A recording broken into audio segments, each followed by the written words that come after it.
Daniel Zolkower. And I am Leon Zolkower. Okay, and I guess the first question I wanted to know is how are you related to to Molly well, you're actually related to Harry Zolkower on my side. Right. Both sides. Both sides. Our father and Harry were brothers. Great.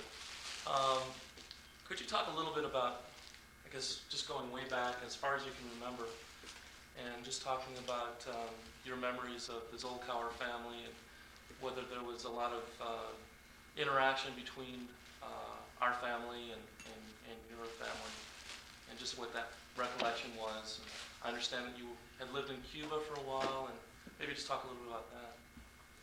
Well, to the extent that we lived in Cuba, we were somewhat isolated and insulated from the rest of the family that lived in the States. Our father, Nathan, came to Havana, as I understand it, in 1926 from the town that the families came from, Tartikoff. He brought our mother there and married her in Havana in 1927. I was born in 1928. Dan came along about 5 years later. We were there in Havana till 1941 when we came to the United States. The only contact that we had with the family during that period of time was periodic visits from either the cousins, Bill or Meyer, or our uncle Harry, who paid visits. I would say about once a year he would come down. How did your family end up in Cuba? How did they move there? Well, do you know the story? All right. From what I understand, they originally did want to come to the United States, or my father did, and they had a quota system at that time. And in order to come to the United States, he would have had to wait a considerable length of time. But what the plan was, they could go to Cuba immediately, and then while in Cuba, get on the waiting list and eventually come to the United States. However, for some reason, I'm not sure why, they perhaps if they did get established in Cuba, they stayed there until 1941. What was your mother and father's name? I don't think we established that. Nathan was my father's name, and his middle name was Meyer. And that's right, isn't it? Yes. And my mother's name was Matilda, and her maiden name was Schiffenbauer. Schiffenbauer.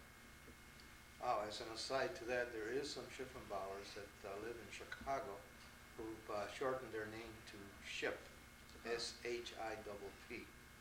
That's interesting. Yeah. Have you had any contact with them? Yeah, not lately, but when my mother was alive, we had gone to Chicago, and she did stay in touch with the family. I've lost touch. Although there are some relatives in Chicago, the Gerbers, that are Schiffenbauers, and they have stayed in touch with them.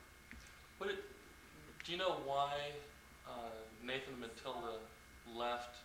Was Matilda from Tartikoff as well? Yes. Do you know why they left Tartikoff and when they left? Well, there's an interesting story about that. I remember Dad telling us that he had served in the Austrian army during the First World War and had been discharged. That portion of Tartikoff, or that portion of Eastern Europe within which Tartikoff is located, became Poland after the war. And they instituted a universal draft system. And he was eligible to be drafted again.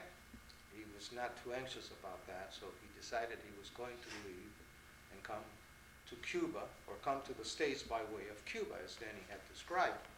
However, he was eligible to be drafted. He could not get an exit visa.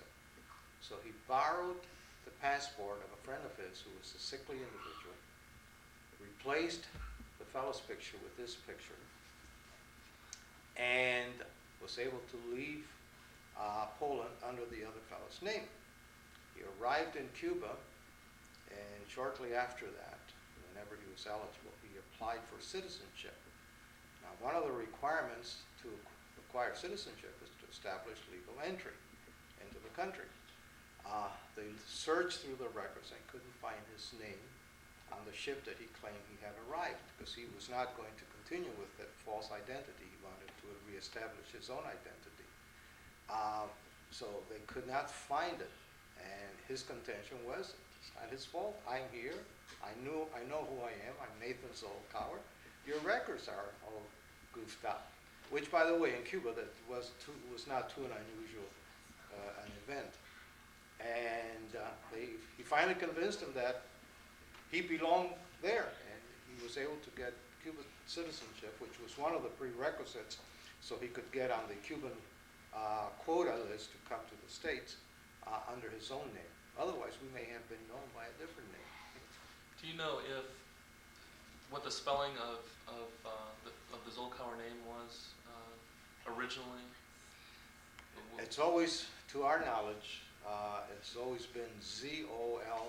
In Cuba, it was, instead of a W, it was spelled with a V. Zolkower. Yes. Well, I think one of the reasons for that is that Zolkower, the W sound in the Spanish language, is not an easy one. And there is no W in Spanish. That's right. Huh. There is no. So then your mother and your father came directly to where? From Cuba. And what year was that they came to the United States? That was in 1941. 41. And we came to New York, where Uncle Harry picked us up, and then we drove to Detroit. So you drove to Detroit from New York? Yeah. New York was just the port of entry was just a couple of days. As a matter of fact, we stayed with Bella for about 2 days until everything was settled. All the luggage and everything had been unloaded, and we came with Uncle Harry to Detroit. This is Bella Altman you're talking That's right. about? Yes, Bella Altman. Bella Altman. So how long were you in New York for? How long were you living? 2 days. That was just a stopover. It's not even. It wasn't even a point of. But before that, you had seen your Uncle Harry. They were visiting back and forth from Cuba periodically, so you knew you'd seen them before. Yeah, they would come. In fact, I remember this was during the winter. They'd be in Florida, and at that time, they had these old Pan American Clippers, which were new then. These flying boats they used to call. And I remember going to meet the plane when they would come in, and the big boat that used to fly through the Pacific as well. And you could see them land in the water, and then it was a very short flight, maybe a half hour or less from Florida, 20 minutes maybe. And they would visit us almost every year, if I recall, every couple of years. And there's one more thing that we did visit, that is my mother and Leon and I, in 1936. Mm-hmm. We came one summer, and we stayed a couple of months. Yeah. In the United States? Yes. In 36? And we stayed, was it Cass Lake? Cass Lake. There The was a old cottage on Cass Lake. Wow. So describe when you came to New York. Did you stay with Harry and Molly, or did families live close to each other in New York? Or? Well, when we came to New York, we stayed there just a couple of days after getting off the boat, and then proceeded to come to Detroit. I think we stayed in Bella's apartment at the time. And this, what year was this? 1941. 41. Right. So the stay in New York is irrelevant to the total picture. But we came to Detroit 3 days later. I think it was even 2 or 3 days. I can't even remember how long the trip took. There were no expressways or turnpikes at that time. I remember, I think we stayed overnight somewhere on the way. Yeah, a roadhouse or something. But Harry and Molly were living in Detroit at the time, right? Yes, yes. They just drove in to pick us up and brought us back. When they had set up an apartment for us, they had selected one, and we moved almost immediately into our own apartment. What are your memories of your father? What was he like? Did he speak Polish, or what what language did he speak? Just, if you could talk a little bit about him. Was he a businessman, or what kind of profession? All right, well, of course, I didn't have any actual memory of this, but my father, when he first came to Cuba, he had to find something to do, and he became a painting contractor. And some of the stories I heard is that one of his first jobs, or maybe not one of his first jobs, but he did paint the White House, the equivalent of presidential palace, I think, in Cuba. And we lived at one time across the street from Batista, who was the infamous or famous President Batista, who at the time was sergeant in the Cuban Army. That's interesting. And after working as a painter, he decided that he wanted to go into business. And he opened up a shoe store in a suburb of Havana. And it was not only selling shoes, but they would also make shoes to order. And the living quarters were to the rear of the shoe store and also close to the area where the actual workmen were. Of course, the memories of a child are a little different, but it seemed to be a great big field behind it. I don't know what your memory was. And in fact, it seemed like there was an old Spanish fort that might have been there at one time. Some walls and ruins. I don't know. I gotta laugh because Danny's quite right. The memories of a child. You have to understand, Dan was 5 years younger than I am. We left Cuba in 1941. At the time I was 13. Had just been bar mitzvah shortly before. Danny, therefore, was 8.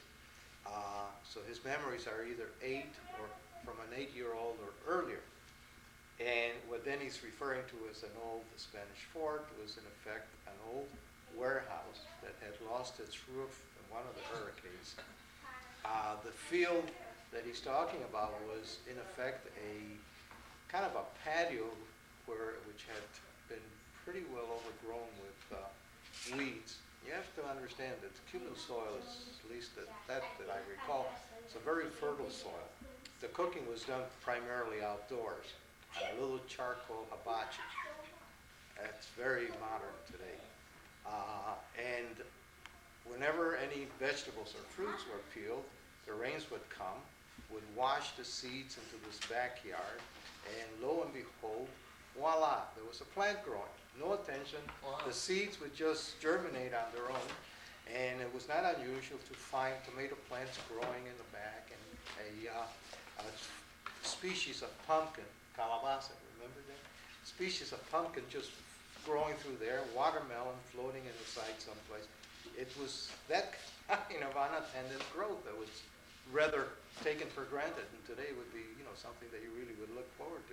I have 2 questions that just popped in my mind. One is, were there a lot of Jewish families in Cuba at the time? And secondly, how, if there were, how they were treated, and how were you treated by others?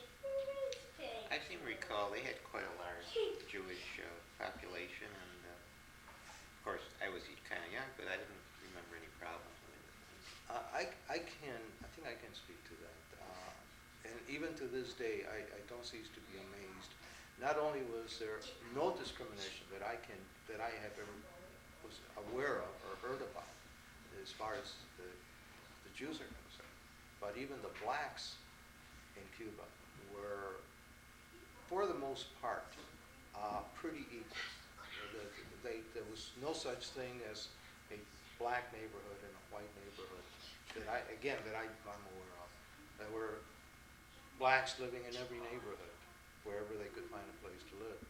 So discrimination and segregation, to my knowledge, was non-existent at that time. I'm sure it's basically the same now.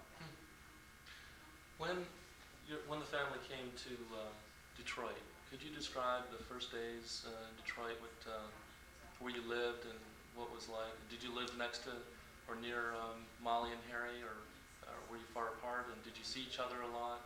Maybe just talk a little bit about that. Yeah, we moved into an apartment at 2205 West Euclid, which was on the corner of 14th. I have some fond memories of the area because obviously this is where we first settled, where first made established relationships. So did Danny with other fellows of our age in the neighborhood, some of which have lasted to this day. Um, Harry and Molly lived, well, by today's standards with a car, not that far. At that time was bus transportation. So they lived on Outer Drive and Margarita. They had just moved in as when we came to this country. And the visits were often. They would come and visit us, and or on weekends we'd come out and visit with them. So I would say that by far and large, at least once a week, we would visit each other. And I remember going on Sunday to visit, and in fact, I remember one visit in particular, December 7th, 1941, because that was a Sunday, and they had announced what had happened. I remember hearing that. And that was just about the time, too, I think Shelley, I don't know if Shelley was around then or not. Shelley Stern, now, of course, remarried. So the family was together during Pearl Harbor? Yeah, at least once a week. So what are your memories of, well, I mean, just what are your just basic memories of Harry and Molly? Do you have anything that stands out in your mind about them? In particular, Harry, with a lot of similarities between your father and your Uncle Harry, not only in physical appearance, but just in other ways. Yeah, never given that too much thought. I really can't say. Both were pretty street savvy. I think that the need to survive was such in Europe that it instilled a certain amount of instinct into not only Harry and our dad, but I think most of the people that came, and it made them survivors. I mean, these guys were not going to lay down and become losers. I know Harry was a hustler. He worked very hard to get where he was. I know my dad did too. And I think there was a lot of similarities in that way because their business acumen was pretty acute. What business was your father when he came to Detroit? What did he do? He drifted back to his painting days. He became a painter working for somebody and then eventually became his own boss. He became a painting contractor. And that is what he did all the time that he was here. Did he travel a lot, or did he do most of his work in the No, area? it was basically in the Detroit metro area. What was his company's name? What did he have? Wasn't Not Zolkower Painting Company or some similar name. He had maybe a half a dozen guys working for him. It was no big business, but just enough to make a reasonable living. Was Nathan older or younger than Harry? Younger. Younger. Yeah. I understand also that your father, you had an aunt as well, Sophie. Does that ring a bell? We have a tape of Molly, of our grandma Molly, and she mentions Harry's sister Sophie with 5 children, and I think they were left behind in Europe. I wondered if your father said anything about them. Well, we have a tape of our mother that I made in 1977, which I think speaks of that. I can't recall. I really don't know. Okay. I think I remember seeing a picture, and I remember that her name had been mentioned, but I don't know too much about that. When you were growing up, by the way, I don't know, when did Nathan pass away? I don't know. In May 7th, 1952. 52. So it was before Harry. Yes. Just before. What, Yeah. about a year before? well, when did Harry pass away? 50, One maybe? No. No, it had to have been after 52. oh, it was 50, so it was about 3 years later. Yeah, And Nathan, you said was older than younger, Younger, okay, yeah. Yeah, he was 52 at the time that he passed away. 52. Do you know who your father was named after? No. Do you know, are you named after I'm anybody? named after my grandfather, our grandfather, You my meant- father's father. Your father's father, Right. He died in 1952 in May. 52, right? Oh, my, And Ben, you were named after Ma's uncle, brother. I believe. on your mother's side. Yeah. I see. When you were, well, let me ask you about the Zolkower department stores. Could you, I'm sorry, this picks up everything. That's what I'm telling you. When, what do you remember, what are your memories of the Zolkower department store? Do you have any distinct memories of it? Absolutely. I worked at Uncle Harry's store on weekends. Is this in Delray? And Delray Street? on Jefferson, just off of Dearborn Street. And every Saturday, my mother would pack me a lunch. She would make me a typical Jewish hamburger, reeking with garlic. I would get on that Livernois bus, and everybody on the bus wondered what the hell smells like that. We get to the store, but work behind the counter, waiting on customers. And I remember, Danny talks about December 7th. I remember being in the store right after the war broke out, and which was just about the Christmas season. And Uncle Harry primarily catered to the blue-collar worker in the area, mostly ethnic groups, Hungarians, Polish, Ukrainians, and Harry could speak to all of them. They loved him. And he could speak all of that language. He learned it in Europe or learned it here, but he could talk to them in their own language.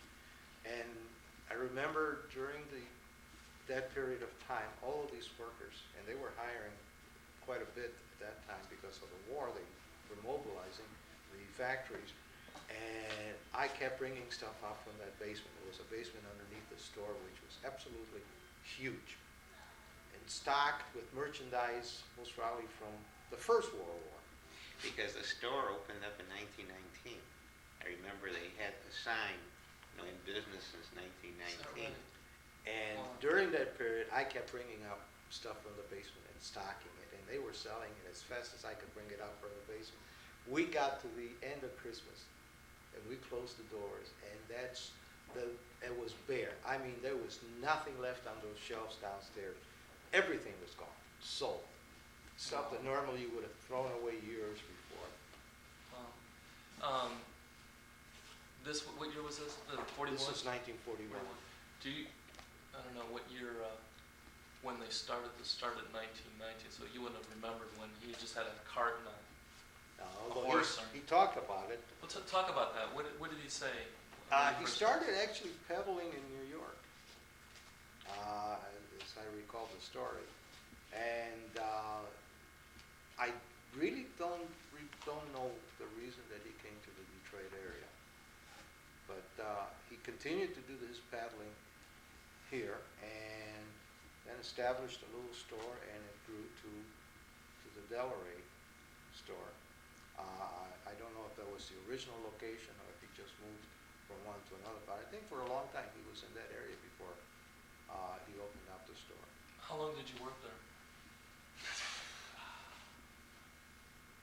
Most probably till I can't even remember. I imagine till I started high school. So I started in 41, I was 13 at the time, so maybe for about 4 years, During the years, summers? something. No, I worked there on weekends throughout the whole year. Wow. That- Was your Uncle Harry a tough supervisor, or was he? Harry Did was you? tough. Yeah. Yeah, he was tough. He was fair, but I'll tell you. He was a tough you- businessman. You told the mark with him. Yeah. Yeah. Relative or no relative? That's right. No, which is all right. Hey, yeah, I think this is really what made him successful, the fact that he attended to business and took care of business in a proper fashion. Danny, did you work there too? Or was that, Yes, I remember, I don't know how long, but what I do remember, at least one weekend I worked on a Saturday, just putting boxes together. Now, I must not have been more than, I don't know, maybe 12 years old. Hmm. That's probably. But your memories are just the one store Yeah. before they branched out to other? Right, no, I was not involved at all with the business, other than that 3 or 4 year period. Did Molly, was she actively involved in the store too? Do you remember? Was she in there a lot? Yeah. Um, She had worked in the store, and then I think after a while she stopped going in. But I know that she was a big help to Uncle Harry while during the growth period. Mhm. During that time, I guess, maybe going back to the 40s, you said you saw the family about once a week. You would see your Uncle Harry and Aunt Molly about once a week? Yeah, the family would go over there, or they would come to see us at the apartment. What kind of things, you just had like a dinner, or can you describe what kind of activities you would do together? Would just like a dinner and Well, the kids go off to one side and then the adults to another side? I think there would be a lot of discussion, from what I recall, about, it would eventually end up talking about the past and old friends, and then they talk about people that they've seen lately that were common to, in knowledge to both, and the children wouldn't necessarily be left out. They would be part of the table discussion. Of course, they didn't get involved. Well, I'm kind of glad that it worked out that way, because that has enabled us to hear a lot of the things of the family that normally would be totally lost to us. Whatever little we do remember, it's a result of those conversations and discussions. Did your dad talk a lot about Europe? Did he talk about his father or his mother? Do you remember him saying anything about just what they were like, or how they came to Tartikoff, or No. was he real secretive about it, or just his No, memories it were was just not spoken. Much the same as you take for granted they're there. That he may not even have known how they got there, but there was some talk about the family. Of course they were gone by 1941, most of them. So there was conversation about the family, but I don't think there was any specific discussion about his father or his mother or the rest of the people. And your grandfather's name was Leon? Is that? Libel. Larry. Well, Leon, Larry. Oh, Leon and Larry. It's all Like the a same derivative. root, right? I see. Was that Leibish? Yes. Leibish. And what was your grandmother's name? No, Regina. Rivka. Rivka. Yes. Okay, so Rivka and Leibish were your My father's parents. parents. Right. And your father, do you know if, well, okay, that could keep going back and back, but I was just handed by Barbara a picture of your aunt, and her name was Sasha, which may be translated into English as Sophie. But anyway, I'm going to put it to the camera later, but it's interesting. I never saw this before. It's very interesting. It's very attractive, in fact. If you want to take a look at that. Whoops, I'm sorry.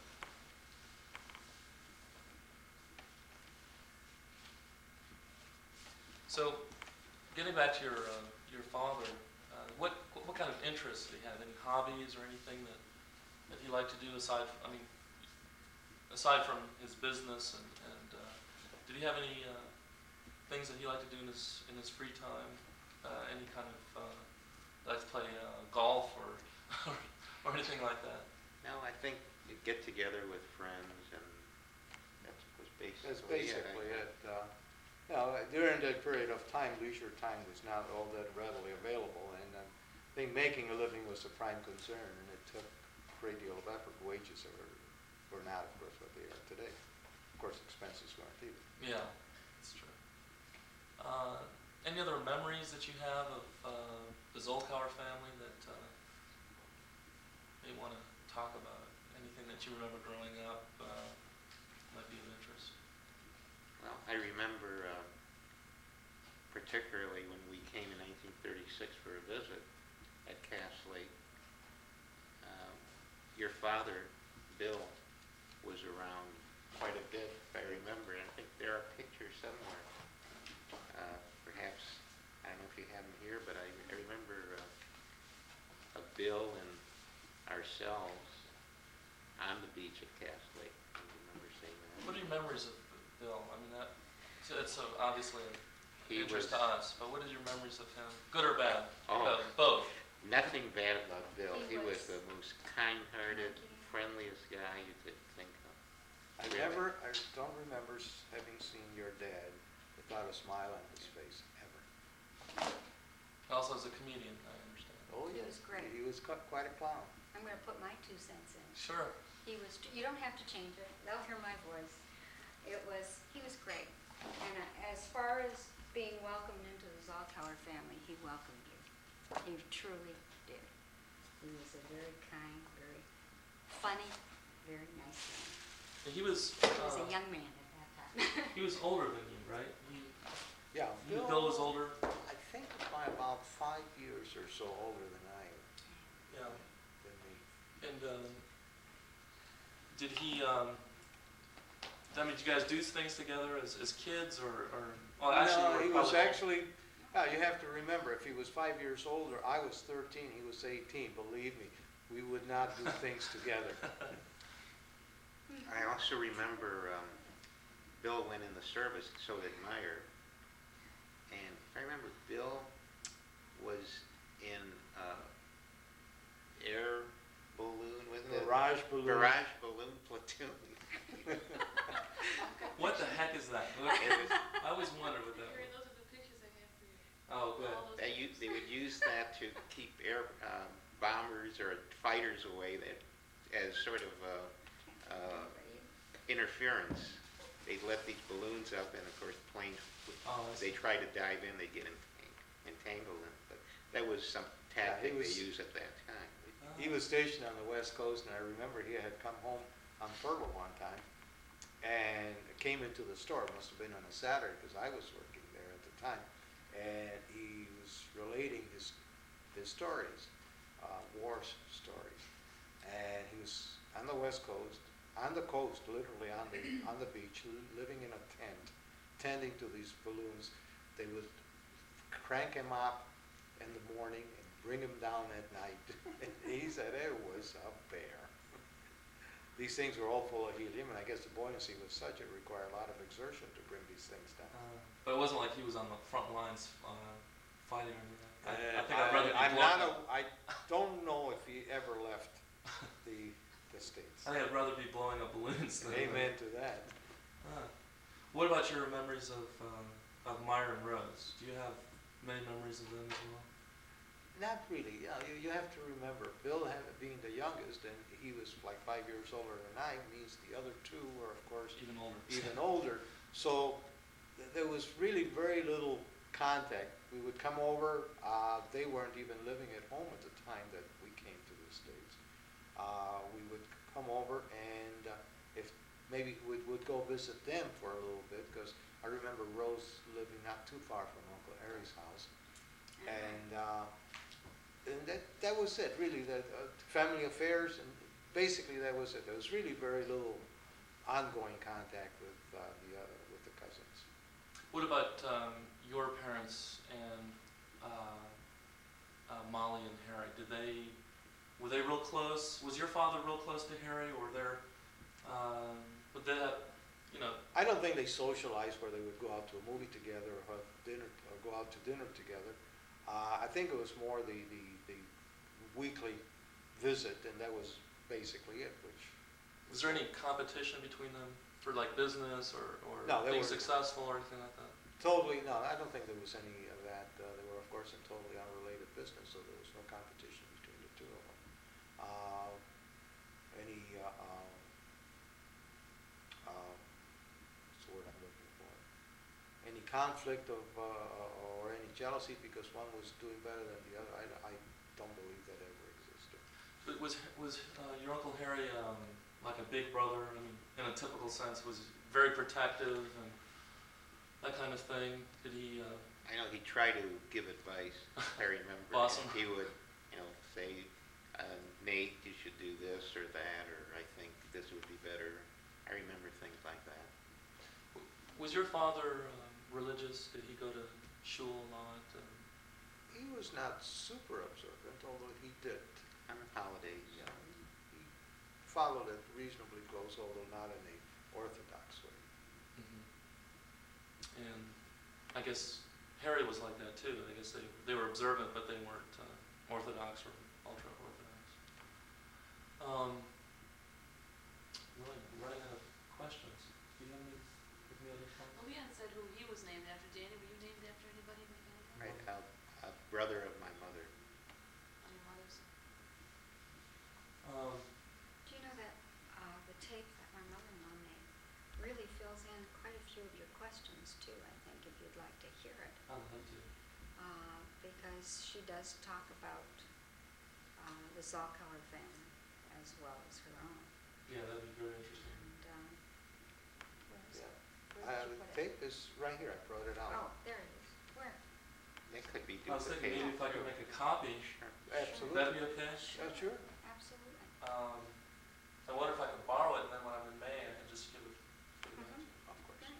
Right. Yeah, it happens to be very interesting. He built See, the unfortunate thing is that a lot of the family history, at least as to Danny and I, is really, it's either lost because we can't remember, or we were never aware of it. Because the main concern, I remember when Dad came over, family was important, of course, but he had to establish himself. You don't forget, it was a big adjustment coming from a different country, different language, starting on a job, not knowing the language, having a family to support. And so, priorities became what they are, or what they were, and there was to make a living, earn enough to just exist. And he didn't drive either at the time. No, that's right. Or nor did we have a car until, that was another story. in 1940. Just about the end, 47, 48? just before the end of the war. Was your father and your mother, did they eventually become American citizens? Yes. They did? Yes. I just found out something very interesting. I don't even know, Terry, if I told you. That I found out from Bill Yolis that Molly, I don't know about Harry, but Molly never became an American citizen. I did She, know that. she had a green card but never became a full-fledged American citizen. So I was just wondering if your father and mother, but they Yes, did. they both became citizens. That's interesting. Yeah. Did they ever go back to Tartikoff No. to visit? No. Do you know if the town is still in existence? No idea. No idea. It'd be interesting to know if it's still there. Now I talked to, as I mentioned to you before, the Library of Congress, a woman who's writing a book on Jewish genealogy, said that Tartikoff was a fairly large Jewish community back in the 1800s, and it was a fairly large town as well. And I've got some literature. It's in Polish, unfortunately, but I'm going to try to have it translated. But it's got some really good information about the town. I always had the impression that it was a small town, but that's relative with what's small, what's large. Yeah. Did you show her the map? Yeah, he's got the same name. Oh, he Yeah, has got the same one. Oh, okay. You got a copy of that? Yes, yes, I But, do. Well, I just want to say I can't think of anything else right now. I just want to say thank you for doing this and My pleasure. appreciate it. oh, Thank you. What am, You didn't know that? Oh, yeah, the Walkers live next door in a two-family flat. wait a minute. Both, This is both Walker families. Nathan's and Tell us about that. Oh, yeah. Nathan and Fact. Harry's sister Sasha, or so. This is Nathan and Matilda. How old were they right there? Do you think? Well, that was 1948. 1948. So Dad was 48 at the time, and Ma was 46. Great. Go ahead. When we were in Buenos Aires, I usually check, wherever I am at, I usually check the telephone book to see if there's anyone with the same name. There is a family in Buenos Aires that spells its name Zolkwer. That's close enough. And Buenos Aires? In Buenos Aires. I have their address. I could not make Nathan telephone. Zolkower. What? How old was he in this book? I don't know. Like in his 50s, maybe? Mozart was a good, intelligent Okay, I want to see someone. Where's the original one? Where's the original? Where's the original one? Where's the original tape? Well, where's the one? How about